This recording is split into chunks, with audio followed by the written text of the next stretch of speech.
Hello Supriya, నీకోటి చెప్పాలి. చెప్పురా. పవన్ని నేను చాలా తక్కువ చేసి మాట్లాడాను రా.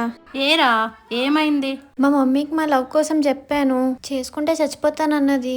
వాడికి ఎలా చెప్పాలో తెలియక అలా చెప్పేశాను రా. నీకోసం చాలా చేశాడ్రా. వాడి కాలేజ్ ఫీజు కూడా నీకే కట్టాడు. అయినా పవన్ అంటే నీకు ఇష్టమే కదా? ఇష్టం. సరే, నీకు ఏది ఇష్టమైతే అదే చెయ్యి, అప్పుడే నువ్వు హ్యాపీగా ఉంటావు. సరేరా. అదిరా, నిన్ను బాధ పెట్టిన అమ్మాయి కోసం నువ్వు తాగుతూ ఇంకా బాధపడుతున్నావు. నువ్వు గ్రేట్ రా. నీ ఎగ్జామ్ ఫీజు తీసుకెళ్లి తన ఎగ్జామ్ ఫీజు కట్టావు. ఇప్పుడు ఏం చేసింది?